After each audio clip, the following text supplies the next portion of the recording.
Cashflow Diary podcast, episode 424.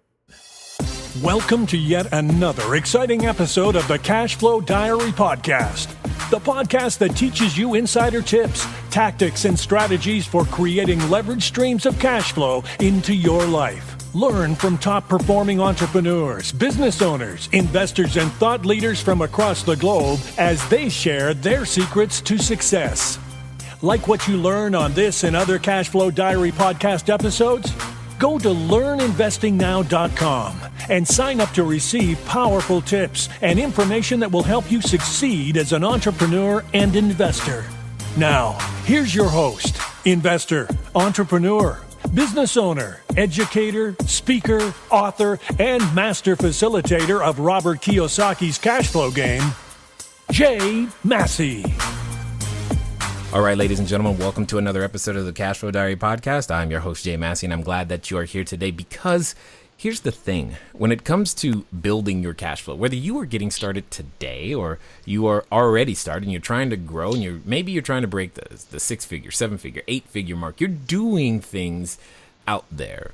One of the often, overlooked places that we can sometimes try to skip steps on is in the legal area. Now, while today's guest is by far an expert in the entertainment law field, what I want you to know is that we can learn a lot from him, whether we are practicing entertainment law, and we can definitely learn a lot from him because of the people that he has studied. Specifically in this case, I'm talking about John Wooden. You're like, what? What I mean is he was able to put together books and publications that help us become better coaches, better leaders. In fact, you could say that John Wooden was arguably the greatest coach and leader of all time.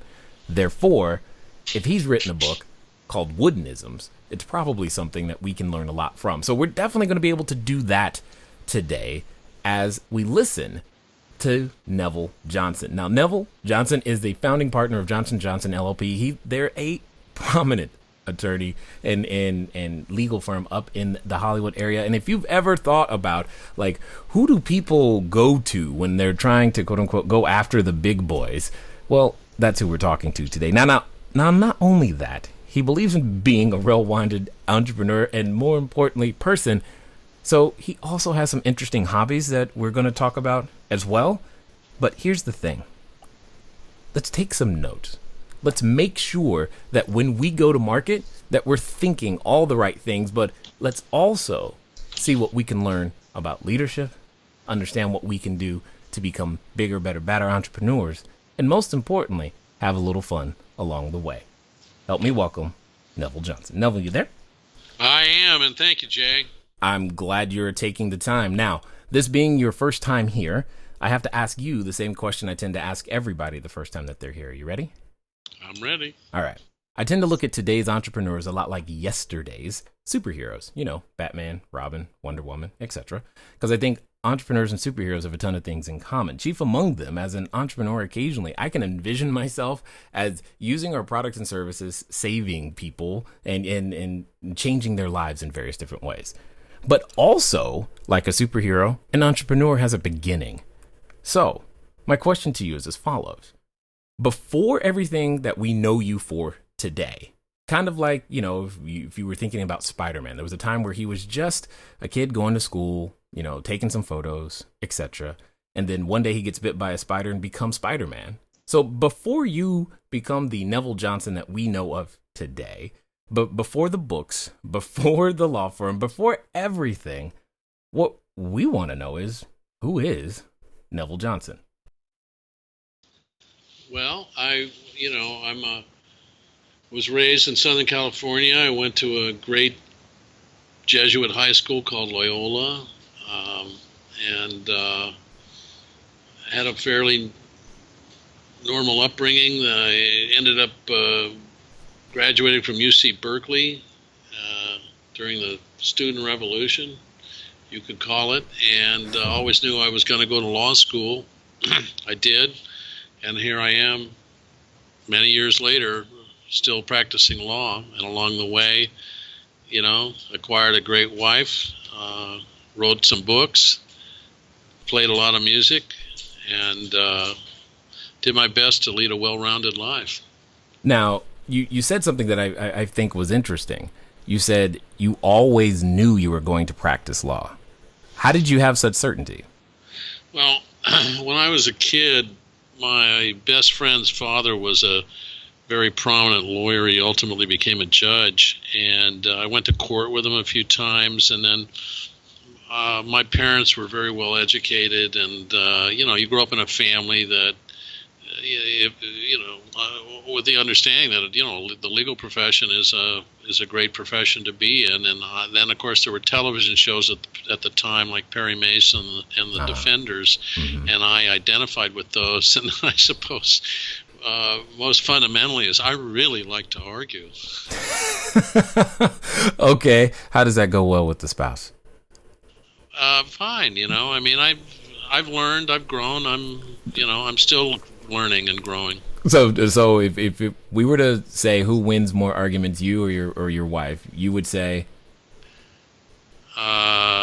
she does, because I just laid down the gun now. I just wanted to make sure it's not worth it. I wanted to make sure that everything was like my experience too. I'm like, okay, now I understand.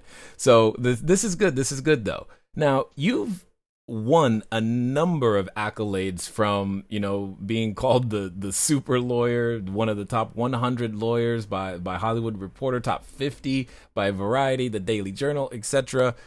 I'm just going to assume that there was a path to becoming recognized in that way, and you didn't just start there. So what was that journey like?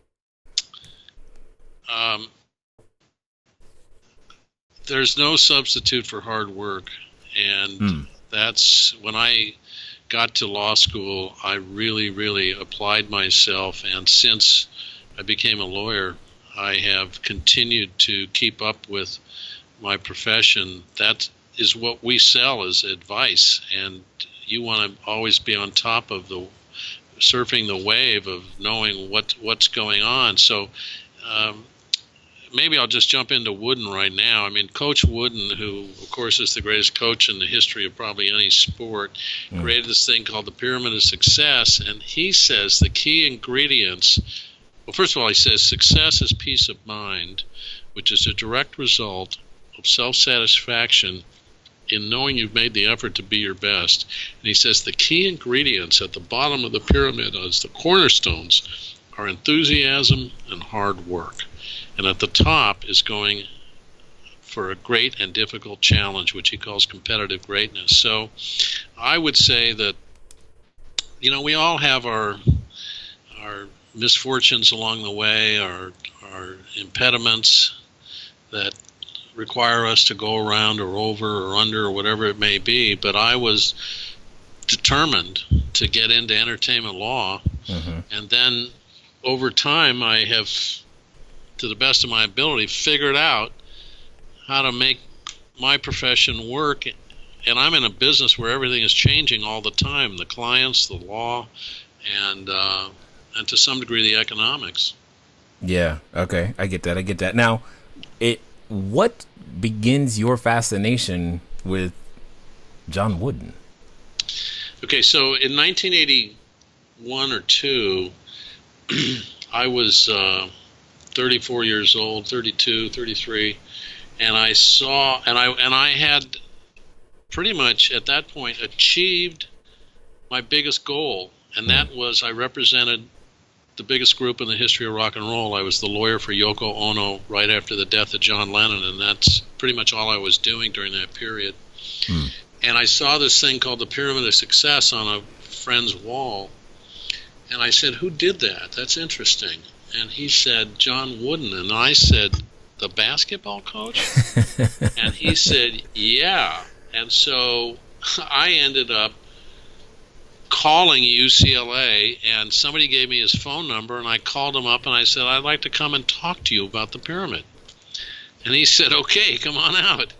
And I went out with my friend and talked to Coach about it, and then I called him up and said, "I would like to interview you." I didn't know what I wanted to do with it, but I had somewhat of a journalistic background from college. I'd been on the school paper, and I'd published one or two things for the LA Weekly, and I'd written some scholarly articles. Anyway, he said, okay, fine. So I went out and I interviewed him. Then I called him up and said, I want to do a book on you. And he said, no, my wife is ill. So I went and I did the first few chapters anyway, and I sent it to him, and it came back redlined a month later from him. And that's how I got into it. And then I just decided I'm going to write about this person the same way that I do a law case, which is as thoroughly as possible. And it took me, 15 or more years to finally to get it together. And I did 200 interviews, and I read thousands of newspaper and magazine articles, and went to the Basketball Hall of Fame in Massachusetts and visited his home in Martinsville, Indiana, and went to various libraries, and it was just a marvelous experience to do it. And it was all because he was such an interesting man. And I'm a fellow who really was not that interested in basketball, but wrote a book about everything you want to know about college basketball during that period of time. And it just goes to show how life can lead you in various ways that are ultimately become very interesting. And I guess fundamentally I did it because his philosophy makes complete rational sense. And what philosophy is that?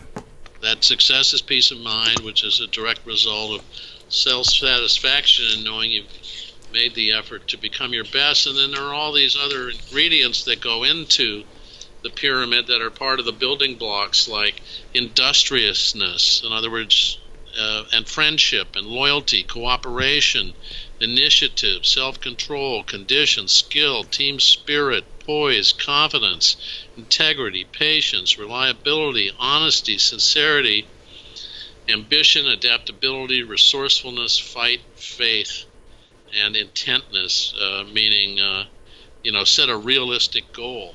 And I think if that's one thing I want to get across to your listening audience, then is that any you can all achieve whatever goals you want as long as they are realistic. And I wanted to have a successful law practice in entertainment. I did it. I wanted to write a book about Coach Wooden. It was the hardest thing I've ever done, the thing I'm most proud of ever doing. I did it. And it was realistic. I wanted to make music and play with well-known musicians and hold my own. I was able to do it. I don't want to be one of those people that went through life and said, I wish I had blank. I'm saying that we go around the planet, we go around so quickly, it can happen, and it can also happen amazingly fast. When I look at Snapchat, Facebook, right, Uber, right, all these instantaneous. It's like Uber's like 5 years old and is taking over the world. If you look at, Jeff Bezos and Amazon, he's like the richest person in the world now, and he started the darn company 25 years ago. And he started out of his garage with doing some books, and the next thing you know is he's delivering our groceries. Yes, and he is literally taking over the world right there. It's kind of hard to avoid. It's like, how do you avoid Amazon in your daily life? I have no idea. He's changed it all. And, look at what's going on. That's why it's a time for entrepreneurs, whatever it's going to be, because retail and malls in particular are really under the gun right now as to how they're going to continue to do it. And they say, a fourth of the malls are going to be out of business. Yeah, well, you know what? The other 3/4 of those malls, they're going to figure it out, I expect, and make them attractive places just like they were 25, 30 years ago. Indeed. Now, speaking of entrepreneurs, the talent that you guys end up representing, and they're entrepreneurs just of a different sort. Would you agree? One of the most exciting and yet at the same time challenging professions is to be an entertainer, whether you're a musician, an actor, a director, or working behind the scenes such as a producer. because there's no job security. And this is a business where in the acting world, maybe 10% of the people make a good living, and some of them are superstars, and the rest of them are working other jobs to make it happen. But and that's why that's when it comes into play. That set a realistic goal. You have to have the talent and the drive and the will and the experience to move up the ladder overall.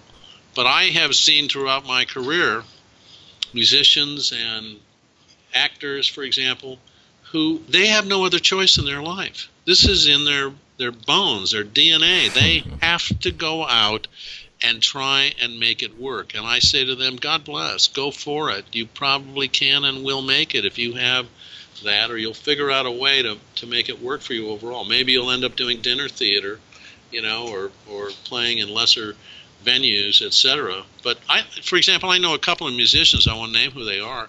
They've made okay livings. They haven't had hits, or maybe they've had one or two hits along the way, but they love to play music, and they enjoy the travel and finding a new audience, and they're born to do it. So I say, great, yeah. For those who have chosen that life, yeah, you can make it. But it may be very difficult at times. You may be living on ramen. Totally understood. So when it comes down to some of the quotes and sayings of John Wooden in the new book Woodenisms, what would you say if you were talking directly to young entrepreneurs just getting started? What would be like the top three that come off the top of your head that say, you know what, these three are probably going to mean the most to you guys right now, and here's how you can apply them? Hello there, entrepreneur. This is Jay Massey.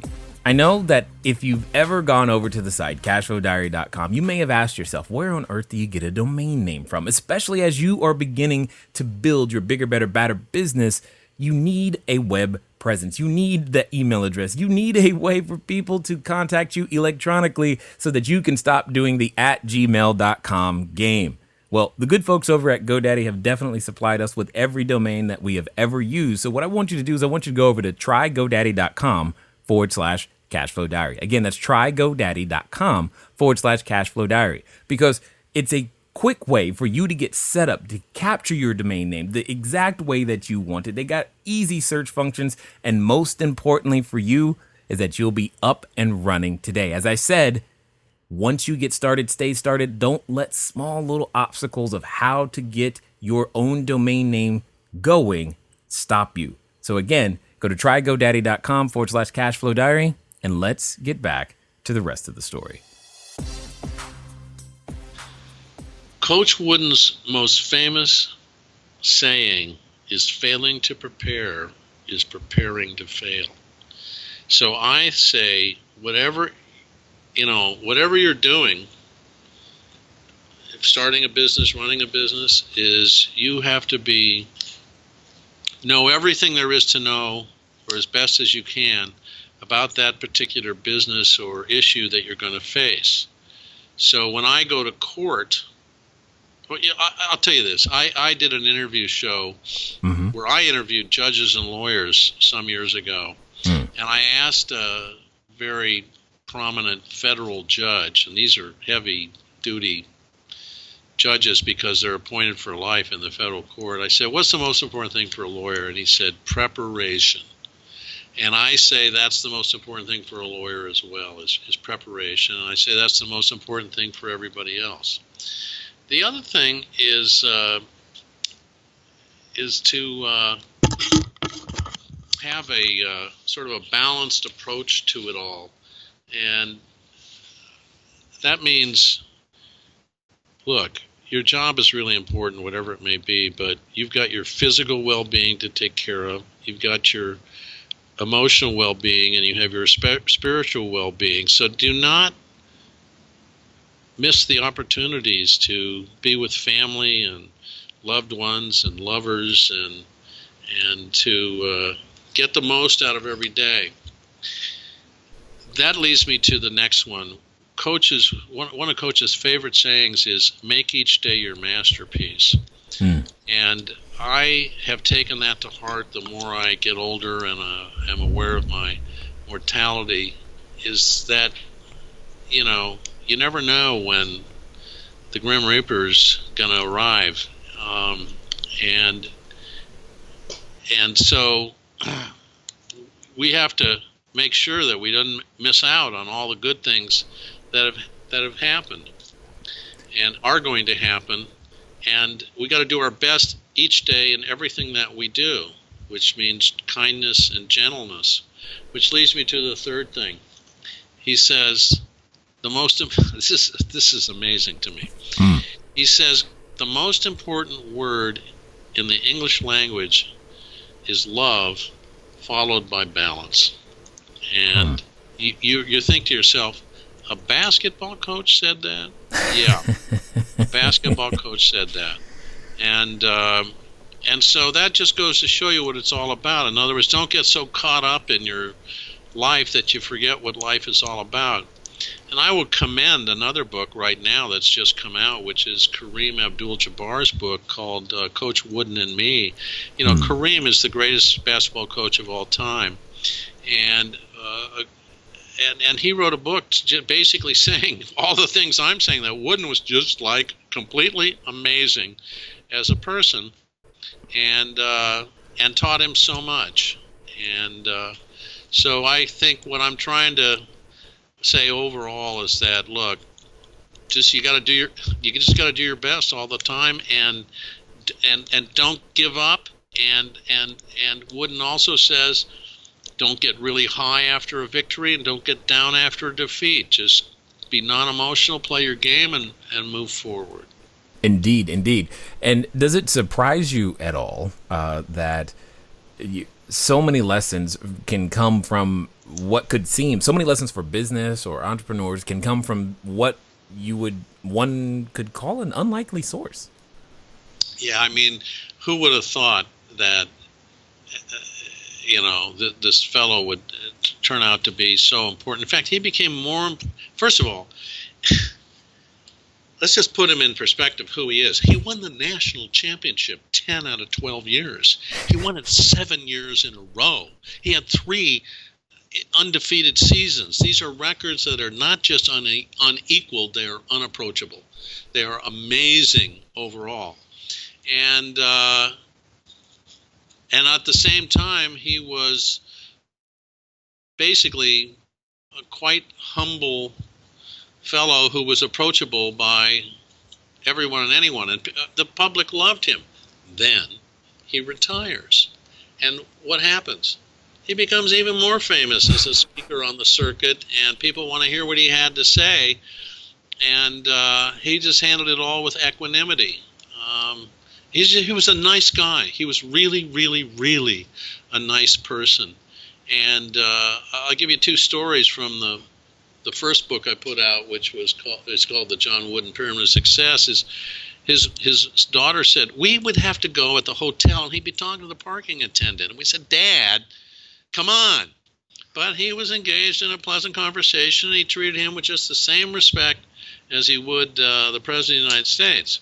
Likewise, another time, some pushy fan is sitting next to him at a basketball game when he's retired, and the daughter says, well, who was that guy who sat next to you and peppered you with questions? And he said, oh, just another friend whose name I don't know. And I love that about him, And I'll tell you one other thing about him, which is, to me, I think, extraordinary, is that he kept in touch with every single one of his players throughout their lives. So when I went back to Kentucky, where he had coached just out of college, they told me he came into the room and he knew all our names 50 years later. Mm-hmm. Likewise, the guys that sat on the bench, the guys who were the managers, he stayed in touch with all these guys and knew where almost every single one was, and was interested in how their lives had developed and turned out. And so he went from disciplinarian, authority figure, teacher, after their graduation to friend and confidant. And I loved hearing that about him. He was the ultimate mentor. Totally get that. I totally get that. Yet, what I found interesting about something that you've said is, you mentioned the term well-rounded, and you're describing him as well-rounded, and you yourself you do other things outside of what where your primary occupation is. And I think as entrepreneurs, many times we can fail to do that. What have been what are some of the things that you do outside of your primary occupation that you've had fun with? But more importantly, what have been the benefits that you would want to impart to another entrepreneur to say, make sure you make time for these other things that you do enjoy? I said to a priest one time, I cannot work 7 days a week. And he says, well, you're not allowed to. It violates the 10 Commandments. I said, what are you talking about? He says, thou shalt respect the Sabbath. I said, I am so down with that commandment from now on. And I can only work so hard. And the rest of the time I want to use my time valuably, if that's a word. I want it to be valuable. So I have always loved music, and I've been playing guitar for a long time. And a little more than 20 years ago, I started to record, and I have now put out a number of albums, which you can see some of my videos on YouTube. I go by the name of Trevor McShane, and I do that because I didn't want it to interfere with my law practice. And you can buy them on YouTube and stream them on Spotify, etc. And I'm very serious about getting my music out there. And likewise, around that same time that I started to record, you had to have material, and a friend said, you need to write original stuff. So I started to write it, and I found that it came very easy to write both tunes and lyrics as well. And so whenever I have a moment of downtime, I'm waiting in an airport, I'm standing in line somewhere, I will write lyrics or poetry. And so I've got thousands of pages that nobody's ever seen, but some pages I put out. And so last year I put out a book called What Took You So Long, which was about 160 love poems to my wife, which the Midwest Book Review said, if you buy one book of poetry, librarians, this is the book you should buy. And I really enjoyed doing that. And now, you'll get a kick out of this, I have 2 books in production. One is going to be a book of secret agent poems, in which I write about the secret agent and spy industry and private eyes to some degree, sometimes imagining I am one, or otherwise I get them out of the news. And then another one of cowboy poems, which I don't know how and why necessarily I started doing that, but I get a kick out of doing it, and I am a certain degree of credibility because I am a member of what is called Cowboy Lawyers, and we ride, and we ride, and I will tell you this: the other lawyers, the cowboy lawyers, they're really good. They have horses, they have trailers, they know what they're doing. Me, I'm a greenhorn, but I love the whole deal. So my point is this: is that I have. And I travel, I read, I go to plays, and I have a very fulfilled life in that regard. Besides suing people, which I also must say I love to do because I have righteous cases. Yeah, I get that, and I get that. What would you say have been the benefits of making sure that you made that time though to express yourself in those ways? I'll tell you why. Well, the first thing is, had I not found this hobby, playing music and all the rest of that, I could have easily become a substance abuser, I suppose, of some sort, and drank too much, something along those lines. Also, it's to create anything, whether it's pottery or to go out and work on a car, if you like that, or take up archery, whatever it is. It's fun to try and better yourself. As Coach Wooden says, you're never going to obtain perfection, but that's what you try for, So I am amazed that sometimes when I sit down And where did this come from? This particular thought or melody or all the rest of it. You basically have to do it. I saw a great author speak one time, and she said the most important thing: get in that chair and start typing. That's the advice. It's, in other words, don't talk about doing it. Right. Just do it, with apologies to the sporting goods company. Totally understood. It's funny you said that, because we've had many people mention that phrase and that sporting goods company and not say what you just said there. So that was pretty good. With all of the time that you've been able to spend with Mr. Wooden, and being able to collect the quotes and be able to ruminate and think about these things and take them deeply into your life and just internalize them, is there one that you've seen, maybe I guess the one that people keep making the most mistakes around, meaning like you've seen a lot of people make this mistake, and if they just had heard this quote, maybe they wouldn't have. Does any of them strike you like that?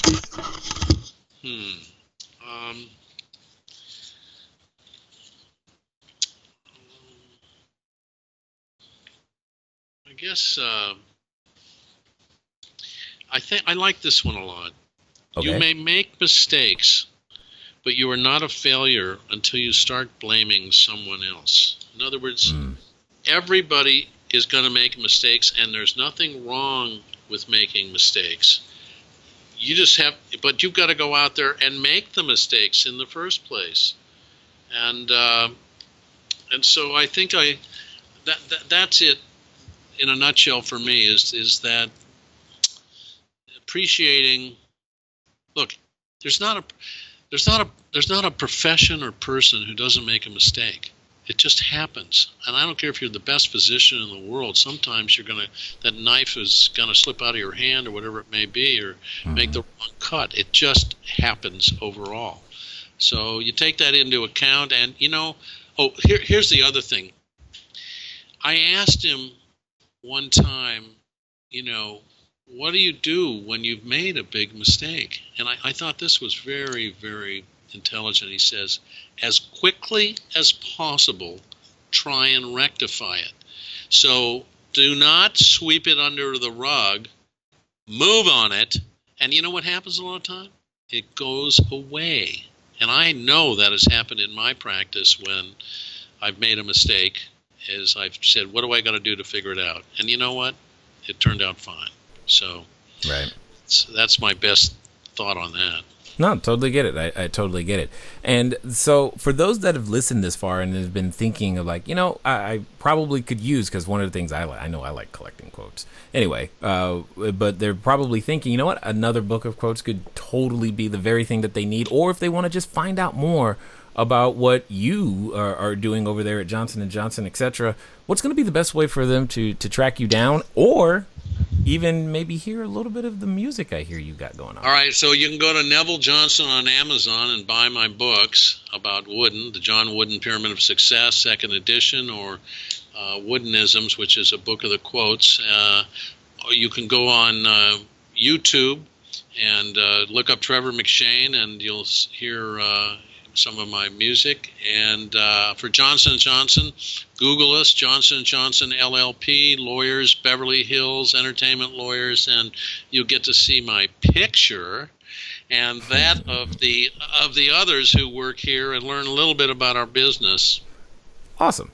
Now, as we wind down, I got a final question for you, because I'm kind of curious to hear what your answer is going to be. So let's pretend for a moment that someone listening is going to, they're going to take that chance. They're going to make that leap. They're really going to go and become that entrepreneur. They're going to start out now and make that happen. Now, what tends to happen, though, is that when we have those moments of decision, we're often faced with a companion, and that companion comes in the form of a voice, and it often reminds us of what we can't do, how it's not going to work, and who are you to think you're going to write a book of poetry or sing songs and do all these other things. And for some people, they're even related to that voice. So my question to you is as follows. Let's pretend they're actually going to follow through and do exactly what you suggest, sir. And they're going to do so in the next 24 to 48 hours. What would you suggest that they do? I would suggest that they immediately go on Google and download the Pyramid of Success and study it and figure out, am I living up as best I can to the principles of this philosophy, which is basically how to lead a well-rounded existence and how to make any experience work. And I think the second thing I would say, and that we haven't really talked about so much, is how important teamwork is overall. And that's why Wooden was so successful, because he had his teams operating as real teams overall. And he once said, it's not necessarily the best players, it's the best players who work with each other. And he had the best coaching staff around him, with the assistant coach and the guy who was the athletic director and the person who was the responsible for the physical shape of the fellows, the trainer. So that's what I'd be looking for. I'd look at the Pyramid of Success and I'd say, and have I got the right team? And then I'd just go for it. Undaunted. I like it. Well, I definitely want to say I appreciate you bringing a different perspective and being able to look outside your primary industry to find inspiration for where you currently are, and bringing that to us and collecting the quotes and studying deeply the things that make success happen, and sharing that with the world, as well as sharing your knowledge, your wisdom, and your insight here with us today at the Cashflow Diary, sir. Well, it's been a pleasure, and thank you so much for having me. All right, ladies and gentlemen, you know what time it is. It's time for you to move at the speed of instruction. What does that mean? That means get over to Amazon, pick up the book, Woodenisms. Pick up the other book too, The Pyramid of Success. Why? Because you know you are after success and you've been looking for a way to make it happen. And who better to study than a guy who's, well, been quite successful in multiple areas. So now what's left is for you to imitate. Ladies and gentlemen, it's been fun talking to you today. I look forward to talking to you soon. Until next time.